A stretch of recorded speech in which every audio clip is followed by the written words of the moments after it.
أعوذ بالله من الشيطان اللعين الرجيم.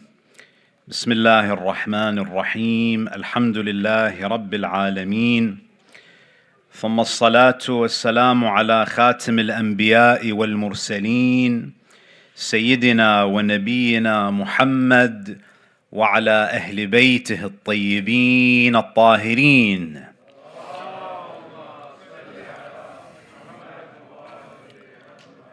ولعنة الله على أعدائهم ومنكر فضائلهم من الآن إلى قيام يوم الدين. رب اشرح لي صدري ويسر لي أمري واحلل عقدة من لساني يفقه قولي. أما بعد، فقد قال الله تعالى في محكم كتابه: بسم الله الرحمن الرحيم: يا أيها الذين آمنوا لا تتولوا قوما غضب الله عليهم. آمنا بالله، صدق الله العلي العظيم. اللهم صل على محمد. Respected elders, brothers and sisters, Assalamu alaikum wa rahmatullahi wa barakatuh. I'd like to begin by offering my condolences to all of you as we gather on this night to conclude our commemoration of the Shahada of Sayyida Fatima alayhi salam.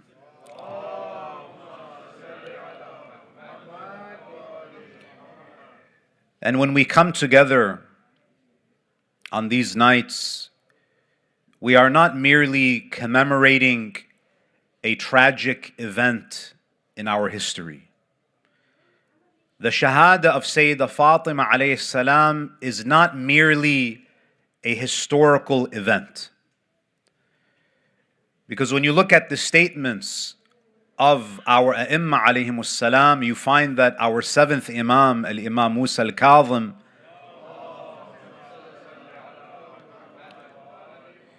he says, Inna Fatimata Siddiqatun Shahida. Imam Al-Kadhim alayhi salam, he says, indeed, Fatima is a Siddiqa, not just Sadiqa. Siddiqa is someone who has become the embodiment of truth, who not only speaks the truth, but is completely at the service of the truth. And the Imam also says that she is Shahida, meaning the Imam is trying to emphasize here that she did not die a natural death. She is a Shahida. And this is something that is well established in our hadith literature. There are some events in history that are purely historical, that have no theological bearing or implication. You can believe it and you can choose not to believe it. It doesn't have an impact on your religion, on your spirituality, or on your relationship with Allah. So for example, World War I began in 1914. That's a purely historical fact. Believing in it, acknowledging it, being ignorant of it will have no bearing on your relationship with Allah. It is purely historical. Now there are some that would like to categorize the martyrdom of Sayyida Fatima as such, whereby it's just a historical issue. And if you believe it, fine. And if you choose not to believe it, it has no bearing on your relationship with God, and it has no theological implications. We have to understand that just because something is historical, not all historical events are the same.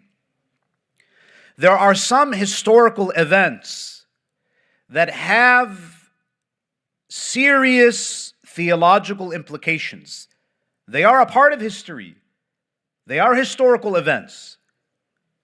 But believing in them become an important part of our faith.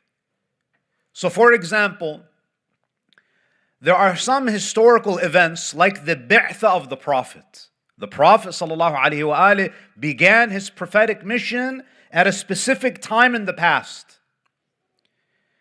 You can't say as a Muslim that the bi'tha of the Prophet is purely historical.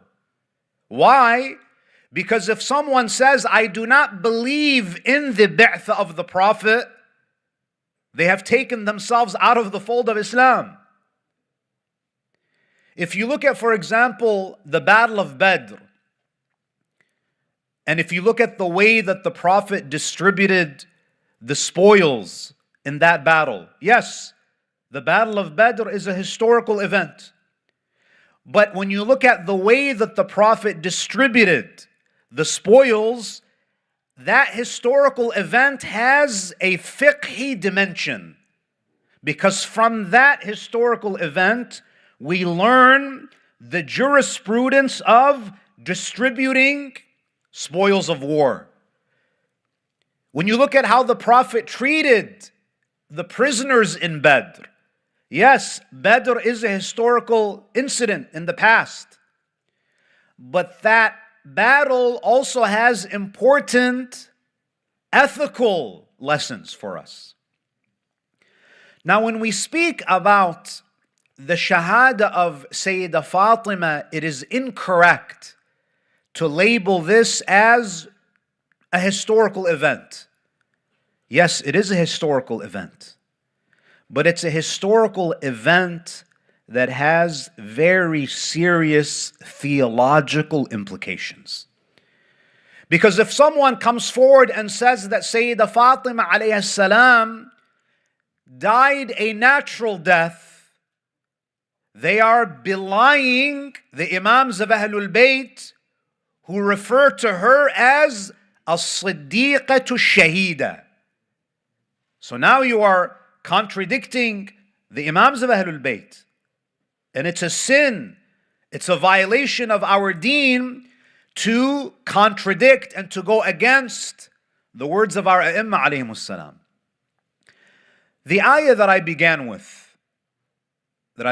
tonight and last night is from Surah Al-Mumtahana, ayah number 3, where Allah subhanahu wa ta'ala, He addresses the believers. He says, Ya ayyuhal ladhina amanu, la tatawallaw qawman ghadiba Allahu alayhim. O you who believe. Allah is addressing the community of the believers, not just the mu'mineen at the time of the Prophet. Mu'mineen at that time until Yawm al-Qiyamah. Ya ayyuhal ladhina amanu la tatawallaw. Tatawallaw means do not take them as your walis. You see, in the Quran, Allah tells us who our awliya are. Right? إنما وليكم الله ورسوله والذين آمنوا الذين يقيمون الصلاة ويؤتون الزكاة وهم راكعون. Allah tells us in the Quran who is our wali. Allah is your wali. He has authority over you. His messenger and the believers who give sadaqah, give zakat while they are in ruku'. Allah in Surah Al-Ma'idah, ayah 55, He explains who are our awliya. Allah, His messenger, and Amir al-Mu'mineen. In this ayah from Surah Al-Mumtahana, Allah tells us who does not qualify. He gives us a formula of those who will never qualify to be your awliya. Ya ayyuhal ladhina amanu la tatawallaw qawman ghadiba Allahu alayhim. O you who believe, do not take as guardians, as your awliya, individuals, groups who have incurred the wrath of Allah. If Allah subhanahu wa ta'ala is angry with a person, is it possible that we make this person the wali of mu'mineen? Allah subhanahu wa ta'ala makes it very clear. Ya ayyuha alladhina amanu la tatawallaw qawman ghadib Allahu alayhim. You see, last night, what we spoke about, for those of you who were not present, we shattered that psychological obstacle that is in the minds of many who wonder and who question how it is even possible for the companions of the Prophet, at least some of them, to perpetrate an attack on the daughter of the Prophet. If you've ever had a conversation with your Sunni friends, neighbors, and colleagues, if you mention the attack on the house of Fatima, there is a mental block. Meaning it is so far off of what is plausible that you cannot even have a conversation about it. And we mentioned last night that when you look at the history of Islam and you look at the incident of the attack with its full context, not only is it possible, but you find that it is actually quite plausible. Because we mentioned that there were those among the Prophet who pretended to be his devoted followers who actually attempted to assassinate him on his way back from Tabuk. This is well documented in the books of Seerah. If you look at what Al-Waqidi says in his book Al-Maghazi, he mentions that there were a group who tried to assassinate the Prophet and frighten his camel and have the camel fall off of the cliff. And we mentioned that those who tried to assassinate the Prophet at the Aqaba, at the mountain pass, in the 9th year after the Hijrah, they were not the well-known hypocrites. Because the well-known hypocrites stayed behind in Medina. And that is why Rasulullah leaves Ali in Medina and does not take him with him to Tabuk. He needed to have someone present in Medina. So if there are those who attempted to kill the Prophet, why should it surprise us that there are some evil people who would have the audacity to attack the daughter of the Prophet? If they were willing to kill her father, what makes you think they will not try to inflict harm on his daughter? We also mentioned the assassination of Sa'ad ibn Ubadah, who was a companion of the Prophet, the chief of Khazraj. 5 years after Saqifa, he mysteriously is killed. He is the one who organized that secret meeting. Abu Bakr and Umar, they arrive, and of course, Abu Bakr is given bay'ah.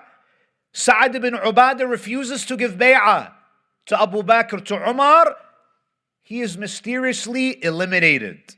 He's a political opponent of the government. And when you ask and when you try to research who killed Sa'ad ibn Ubadah, what is said is that the jinn killed him. Read it, believe me. They say, no, the jinn killed him, right? Ignoring what is a more obvious answer, that political opponents are usually taken out. And then we discussed a very important issue, and that is, where was Ali ibn Abi Talib during this attack? And we mentioned that many people have this misconception that when the attack took place, Ali ibn Abi Talib was just sitting idle. But we mentioned in the book of Sulaym ibn Qais al-Hilali that Ali ibn Abi Talib rushed when Fatima al-Zahra cried out for help, and he grabbed the perpetrator, threw him down, stepped on his nose and his neck, and Ali came this close to killing him. So the question is not, where was Ali? The better question is, what prevented Ali from killing him? Amir al-Mu'mineen rose. He did everything that he was allowed to do by the Prophet. But he did not shed blood. Because that is where the Prophet said, you're not allowed to shed blood. Unless you have 40 staunch supporters, you have to be patient. And then we spoke about one of the most important issues, which is when there is an alleged crime, the first thing that investigators do is that they look into the criminal background of the perpetrator. There is an accusation that so-and-so attacked a woman, attacked the daughter of the Prophet. Does this person have a history of violence against women? And we mentioned that the perpetrator beat his own sister when he discovered that she became Muslim. Now you may say, oh, but this was before Islam. We say, okay, fair argument. But he did the same thing to the sister of Abu Bakr, Farwa. Go read. The problem is people don't read. They spend too much time on TikTok. They spend too much time watching videos. Read. Understand what has happened in your history. Have an open mind. We all have to have open minds. So this is what we spoke about last night. What I'd like to do tonight is to bring Fedek into the equation. How does the land of Fedek fit into the narrative of the martyrdom of Sayyidah Fatima alayhi salam? What is Fedek all about? And why is it that the daughter of the Prophet, who is known for her detachment from the material world, why was she so adamant about this piece of land?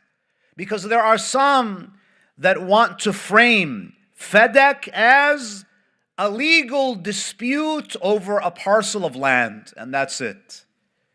But the reality is, Fedek is much deeper than that.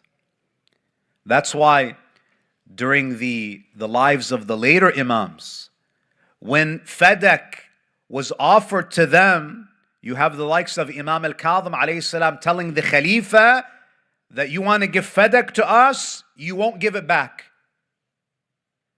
So the Khalifa says, no, I'll give you that orchard in Medina. Imam says, the borders, if I tell you the borders of Fedek, you will not give it back. And the Imam outlines the border of the entire Islamic empire, which is to say that Fedek equals Khilafah. It's not just about a piece of land. Now, what is the story of Fedek? You see, brothers and sisters, when you look at the history of Islam, Fedek is related to a battle that took place during the life of the Prophet. We know that in the 7th year after the Hijrah, Rasulullah sallallahu alayhi wa alihi and the Muslims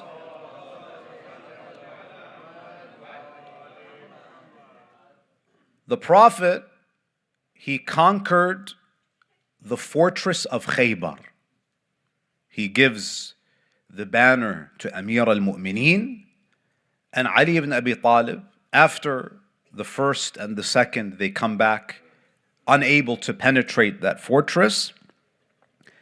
Amir al-Mu'mineen, he comes back and he delivers that decisive victory. Now, the conquering of Khaybar was a turning point for the Muslims. Because many of the Muslims, up until that point, they were living lives of poverty. Most of the Muslims in Medina were quite poor. And because Khaybar was conquered by the Muslim army under the leadership of Ali ibn Abi Talib, the rule is in Islamic law, whenever the Muslim army conquers a territory, the spoils are distributed among the fighters. So khums goes to Rasulullah, 1/5 of the spoils automatically goes to the Prophet, and the remaining 4/5 are distributed among the fighters. This is Khaybar. And this is where, after Khaybar, you see the Muslim community, they become much more affluent because of how much wealth they were able to confiscate after conquering Khaybar. The conquering of Khaybar petrified the Jews of Medina. Because the Jews who had many settlements around Medina, when they received news that Muhammad and his army, they have captured Khaybar, they started to panic.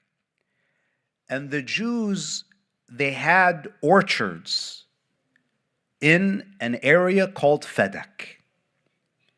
So the Jews, to save themselves from being conquered and from being taken as prisoners, they decided to initiate a peace agreement with the Prophet. So they make a deal with the Prophet because they see that, the Muslims are powerful. Today it's Khaybar, tomorrow it's us. So what do? They say, Ya Rasulullah, we will seed the orchards of Khaybar if you agree to leave us. So the Prophet ﷺ, he takes control of Fedek.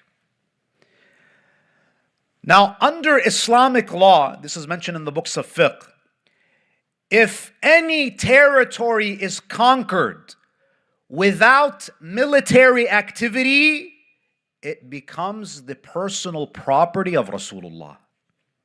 In Surah Al-Hashr, ayah number 6, وَمَا أَفَاءَ اللَّهُ عَلَى رَسُولِهِ مِنْهُمْ فَمَا أَوْجَفْتُمْ عَلَيْهِ مِنْ خَيْلٍ وَلَا رِكَابٍ وَلَكِنْ يُسَلِّطُ اللَّهُ رُسُلَهُ عَلَى مَنْ يَشَاءُ. There are some cases where the enemies, they surrender territory without the Muslims having to use their horses or their camels or any weaponry. Such territories are given solely to the Prophet. And Allah explains in the ayah why He does this. وَلَكِنَّ اللَّهَ يُسَلِّطُ رُسُلَهُ عَلَى مَن يَشَاءُ. Allah does this because He wants to give power and authority to His messengers. And one important aspect of power and authority is financial power and authority. If the Prophet wants to succeed in his mission of spreading the monotheistic message, he needs power. He needs financial resources. So Fedek comes into the possession of the Prophet. And then Allah subhanahu wa ta'ala, He reveals Surah Al-Isra, ayah 26. وَآتِ ذَا الْقُرْبَى حَقَّهُ. And grant to your nearest of kin their due right. Now Surah Al-Isra is known as a Meccan surah, but there are some ayat in it that are Madani. This is one of them. Ibn Abbas, Abu Sa'id al-Khudri, this is even mentioned by Sunni commentators of the Quran, that when this ayah was revealed, of course the ayah is ambiguous. Who is the al-qurba and what is the haqq that is being spoken of? Jibreel comes to the Prophet and says, Ya Rasulullah, give Fedek to Fatima, salawatullahi alayha.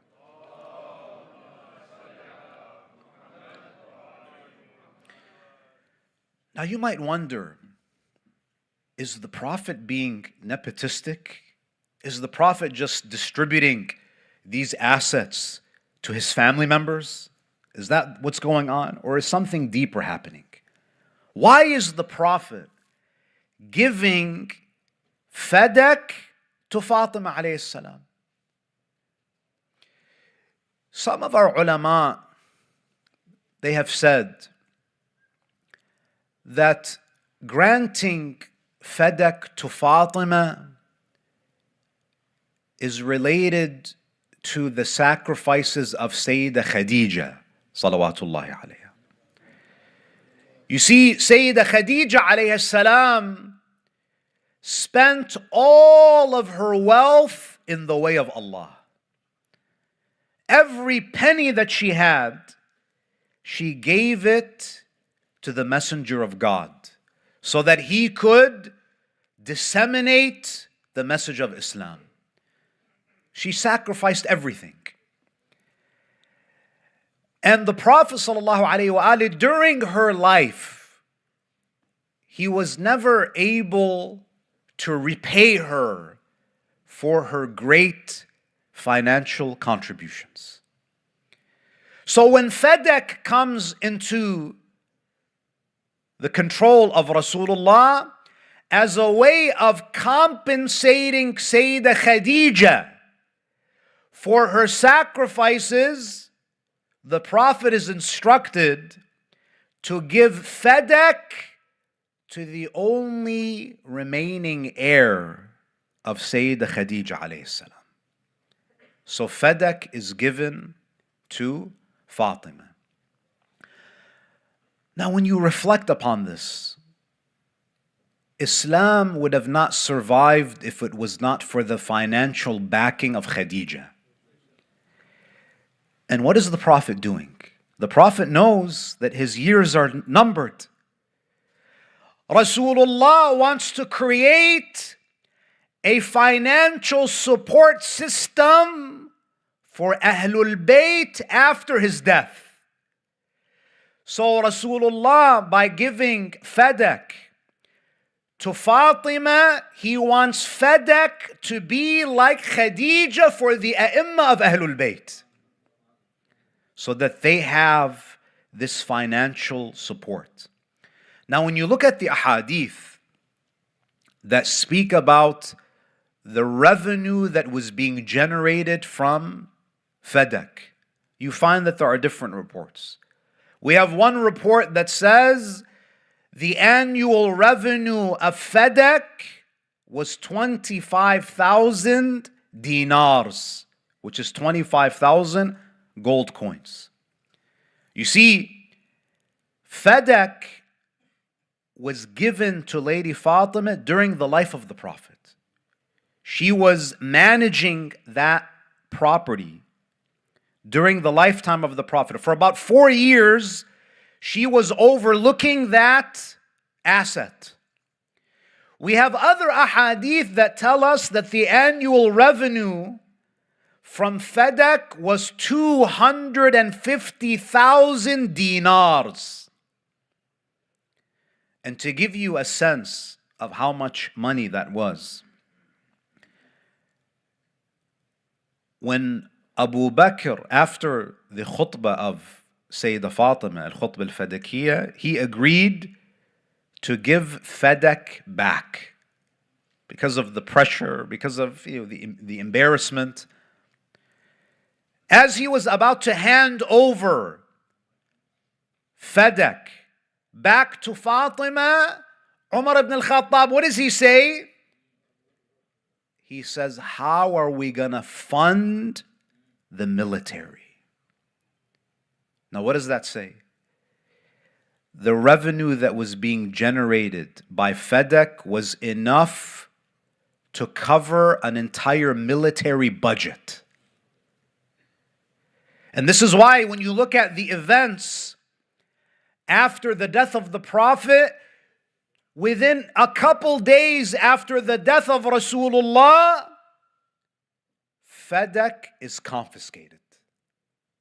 Because Fedek represented the financial jugular vein of Muhammad wa Ali Muhammad. So he seizes it. Now, the excuse that is given by Abu Bakr is interesting, and this is mentioned in Sahih al-Bukhari. Fatima alayhi salam, she goes to get her property back. Abu Bakr, he says in Bukhari, she asks him to return Fedek to her. He says, I heard the Prophet. Abu Bakr says, I heard the Prophet say, لا نورث ما تركناه فهو صدقة. He says to her that I heard the Prophet say, we the prophets, we do not leave inheritance. Number one, Fedek was not an inheritance. Fedek was given to Fatima alayhi salam as a gift during his life. But nonetheless, he says that Rasulullah says that we the prophets do not leave inheritance. What we leave behind is sadaqah. Question. If this was true, don't you think that the Prophet would have told this to his daughter Fatima? Why would Rasulullah leave his own daughter, who is positioned to receive inheritance naturally? Why would he tell a stranger, why would he tell Abu Bakr the laws of inheritance, but he doesn't tell his own daughter that, by the way, after I die, you get nothing?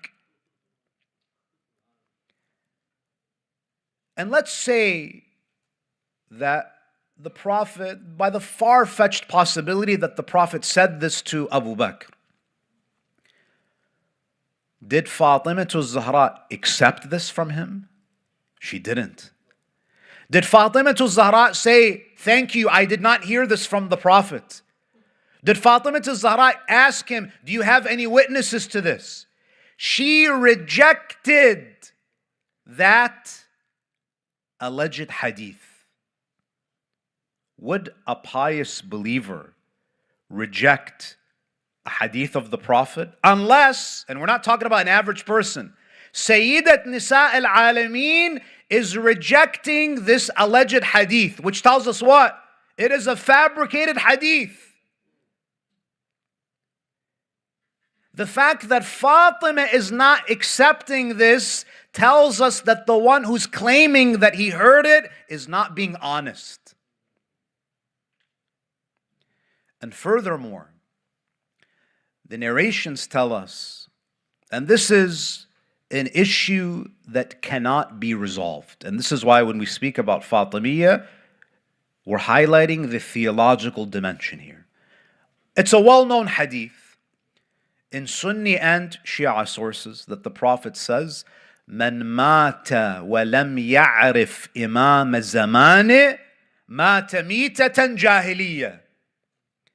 The Prophet says in Sunni and Hadith sources that whoever dies without recognizing the Imam of their time, without paying allegiance to the Imam of their time, because man mata wa lam ya'rif is not just to know who the name of the person is to acknowledge their authority. Whoever does not acknowledge the Imam, the leader of their time, dies the death of Jahiliyyah.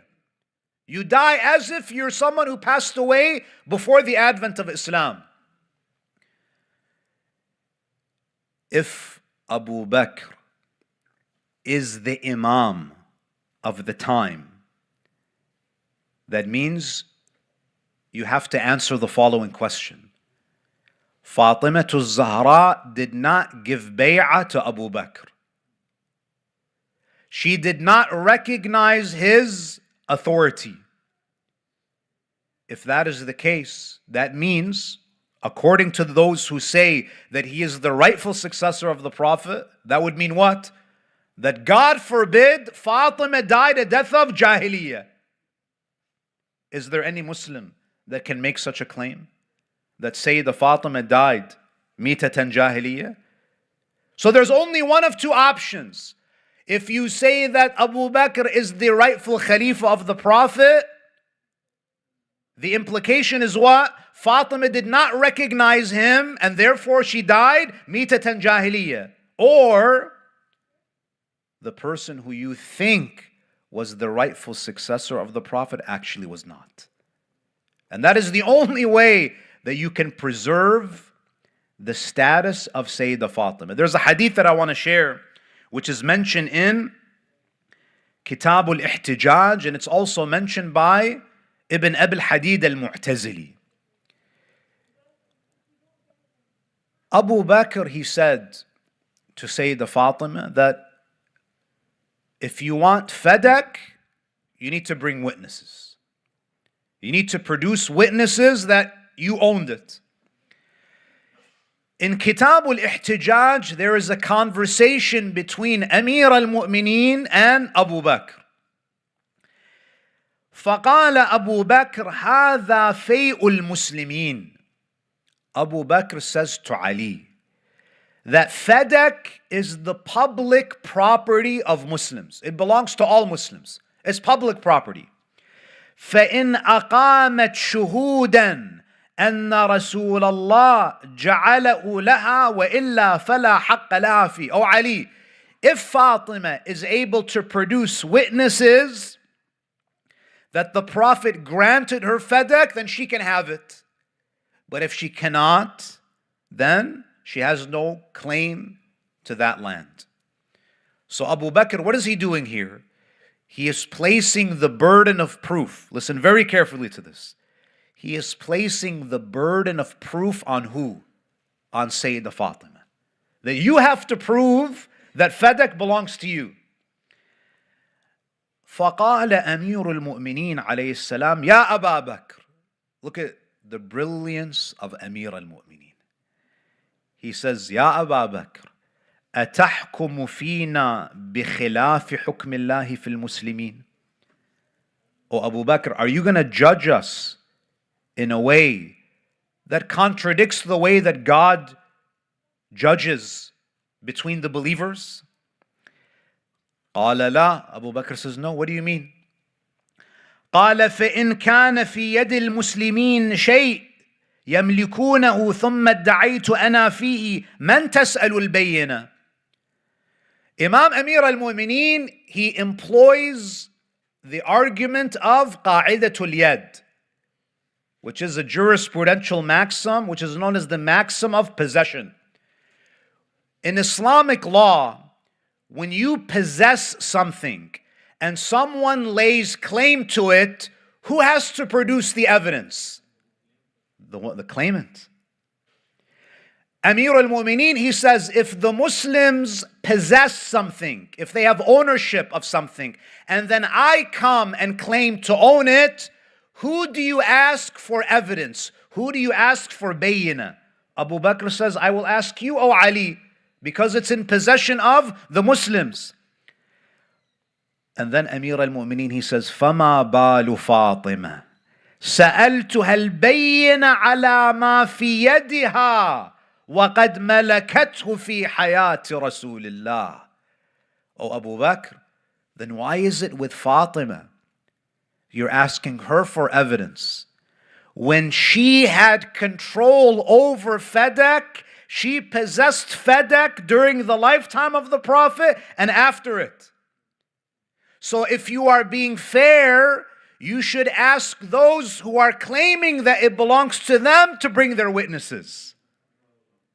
Amir al-Mu'mineen is saying you shouldn't ask Fatima to bring witnesses because she possessed Fedek. And as the saying goes, possession is 9/10 of the law. The ones who are claiming to own Fedek, they are the ones that have to produce the witnesses. So my dear brothers and sisters, when we speak about this issue, Fedek was not given to Fatima because it was a strategy to financially cripple the family of the Prophet. It was not given back to Fatima because Abu Bakr knew that if I acknowledge the truthfulness of Fatima with respect to Fedek, she will come tomorrow and demand the Khilafah for Ali. And if I believe her on one day, I cannot call her a liar on the next. So he knew that I cannot give any credibility to the words of this lady. The reason why she asks for Fedek first is because it's easier to claim your own right. But she saw that if these people will not even give me what was given to me during the life of my father, there is no way that they're going to give the Khilafah.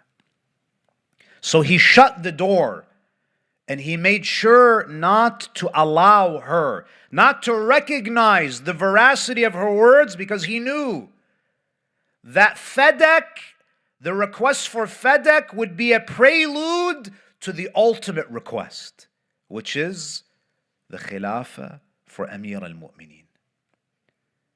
And the ahadith say that she never spoke to those two men until the day that she died. And she died angry with them. We know the hadith of the Prophet. إِنَّ اللَّهَ يَرْضَى لِرِضَى فَاطِمَةَ وَيَغْضَبْ لِغَضَبِهَا. Allah, imagine a person reaches such a level where if they're angry, God is angry. And when they're pleased, God is pleased. You know, a person would have reached a very high level of iman if they can get to a point where they are pleased when Allah is pleased, or they are angered when Allah is angered. But with Fatima, it's the other way around. Allah is pleased when she is pleased, and Allah is angered when she is angered.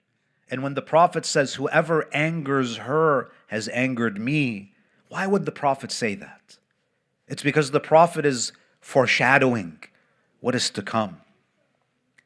That angering this lady is to anger God Himself.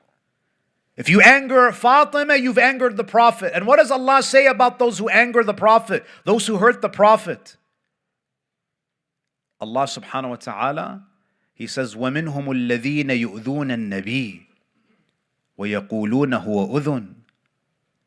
Allah says in Surah Al-Ahzab, إِنَّ الَّذِينَ يُؤْذُونَ اللَّهَ وَرَسُولَهُ لَعَنَهُمُ اللَّهُ فِي الدُّنْيَا وَالْآخِرَةِ.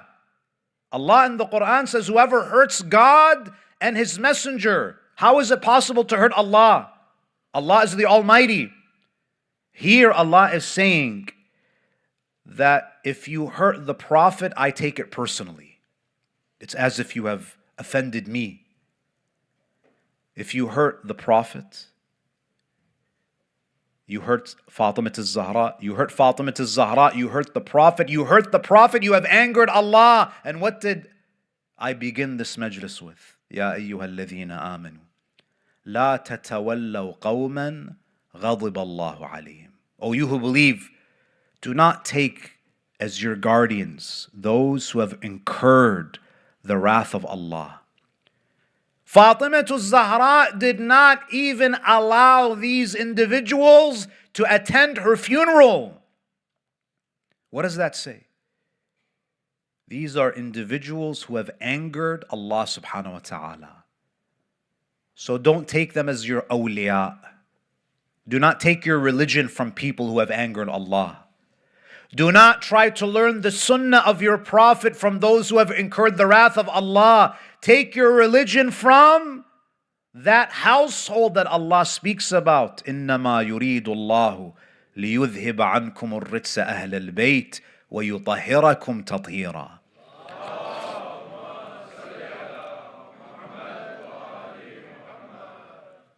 This is who you should take your religion from. And in these days, we go to the city of Medina. In those final days, Fatima al-Zahra alayhi salam, she was mourning the loss of her father. You know what's tragic about the story of Sayyidah Fatima alayhi salam is that usually when someone loses a loved one, the community comes together to offer condolences. They come together to show sympathy. But with Fatima alayhi salam, they came to Ali and they said, "Oh Ali, tell Fatima to either cry during the day or at night, because her wailing and her weeping is troubling us. It's causing us distress." Imagine that Amir al-Mu'mineen, he has to go to the outskirts of Medina and he has to build a small shelter for Sayyidah Fatima so she can grieve in peace. Baytul Ahzan. She used to go there and she used to cry. She used to reflect on those beautiful memories that she had with her father. And Fatima alayhi salam, she has these little children. If you're a mother and you know that your days are limited, you want to spend time with your children, quality time with them. And this is why on the last day of her life, the narrations say that she bathed Hassan and Hussein. She bathed them. She spent time with them. And she says to Hassan and Hussein, who were young boys, she says to them, "Ukhruja khalfa abikuma Ali lil masjid." O Hassan, O Hussein, I want you to follow your father to the masjid. I want you to go with him. It seems that she wanted the house to be empty. She did not want her beloved sons to witness her moment of departure. Sayyidah Fatima alayhi salam, she had a habit of praying the nawafil. She says to Asma, who was in the house with her, she says, "Oh Asma, I'm going to go into my mihrab, into my prayer chamber. When I go in there, I'm going to be reciting Quran. I'm going to be doing my prayers. If you don't hear my voice anymore, call out to me. If I respond, know that I'm okay. But if I don't respond, know that I have rejoined my father, Rasulullah." So she goes into her mihrab. Asma says, I could hear the recitation of Sayyidah Fatima. I was listening attentively. Until after some time, I was no longer able to hear her voice. So I called out, "Ya Zahra." There was no answer. "Ya al-Hasan wal-Husayn," ma ajabat. O mother of Hassan and Hussein, there was no answer. "Ya Sayyidat al-Nisa." Again, there was no answer. Asma, she says, I stood and I entered the mihrab. And I saw the Lady of Light. I saw the daughter of Rasulullah in sujood. Her body was in sujood, but her soul had returned to her father. After a short while, who comes back to the house? Asma, she hears the voices of Hassan and Hussein. Hassan and Hussein, they enter the house. As soon as they enter, the first question that they ask Asma is, "Ya Asma, ayna ummuna Fatima?" Oh Asma, where is our mother Fatima? Asma says, "Oh Hassan and Hussein, sit down. Let me fix some food for you. Let me make some food for you." Asma, she stands and she prepares a meal for the grandsons of Rasulullah. She brings the food to them. She puts the food in front of them. At that moment, Hassan looks at Hussein. Hussein looks at Hassan. They both look at Asma. And they said to her, "Ya Asma, min ayna alimti annana na'kul wa ummuna Fatima laysat ma'ana." Oh Asma, have you ever seen us eat a meal without our mother Fatima?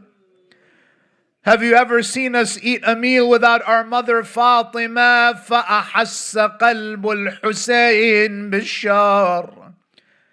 Imam al-Hussein, the young Hussein, he could sense that there was something wrong. Hassan and Hussein, they enter the mihrab, they enter the room of their mother. They see their mother's lifeless body in her mihrab. Imam al-Hussein throws himself at the feet of his mother. Imam al-Hassan throws himself on the chest of his mother. Imam al-Hussein alayhi salam, he begins kissing his mother. What does he say to her? He says, Ya Umma, kallimini qabla khuruj ruhi min badani. Oh, my mother Fatima, speak to me before my soul leaves my body. They rise up and they run back to the masjid to inform their father, Amir al-Mu'mineen. Hassan and Hussein, they run to the masjid, they see their father and they say to their father, Ya Abata, Ya Amir al-Mu'mineen, Azzam Allah lak al-ajr. May Allah give you patience, O our father. Laqad matat ummuna Fatima. Our mother Fatima has passed away. The narration saying that Amir al-Mu'mineen, upon hearing about the passing of Fatima, Amir al-Mu'mineen, the Lion of God, the conqueror of Khaybar, he fainted when he heard about the death of Fatima. But my dear brothers and sisters, do you know what is even more painful than that? Is that Amir al-Mu'mineen alayhi salam now has to wash the blessed body of Sayyidah Fatima. Amir al-Mu'mineen alayhi salam, he prepares the ghusl. He's washing the body with Asma. As he's washing the body of Sayyidah Fatima, suddenly Amir al-Mu'mineen stops. He goes into one of the corners. He sits in one of the corners and he begins to cry. He is asked, Oh Ali, what has happened? Why did you stop doing the ghusl? Amir al-Mu'mineen, he says, my hand touched the rib of Fatima. I felt the broken rib of Fatima. She did not tell me that her rib was broken. Rahimallah man nada wa Fatimata wa madlumata. Amir al-Mu'mineen alayhi salam, at night, just as his beloved wife had requested, he carries the janazah of Sayyidah Fatima alayhi salam. They help Amir al-Mu'mineen carry the body, Salman, Ammar, Abu Dhar, until they arrive at the location of her grave. Amir al-Mu'mineen alayhi salam, he tells them to leave. He says, I want to be alone. I want to be by myself in these final moments. Do you know what Amir al-Mu'mineen does? He buries Sayyidah Fatima alayhi salam, and then he turns to Rasulullah sallallahu alayhi wa alayhi. Imagine Amir al-Mu'mineen on that night. He turns his face and he says, Assalamu alayka ya Rasulallah. وعلى ابنتك النازلة في جوارك والسريعة اللحاق بك. Peace be upon you, Ya Rasulullah, and upon your daughter who has now entered into your presence, and who was the quickest in rejoining you, Ya Rasulullah.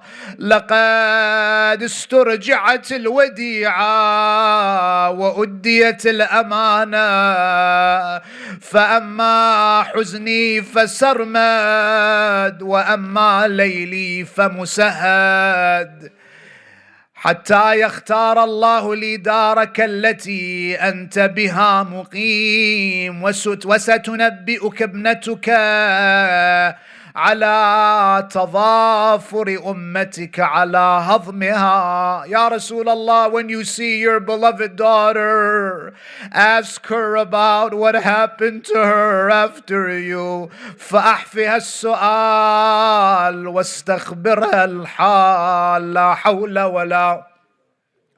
قوة إلا بالله العلي العظيم وسيعلم الذين ظلموا أي منقلب ينقلبون والعاقبة للمتقين. We ask Allah Azza wa Jal to accept the little that we offer in the service of Sayyidah Fatima alayhi salam. We ask Allah to accept these tears of grief for the daughter of the Prophet. We ask you, O Allah, to purify us through our aza of Sayyidah Fatima.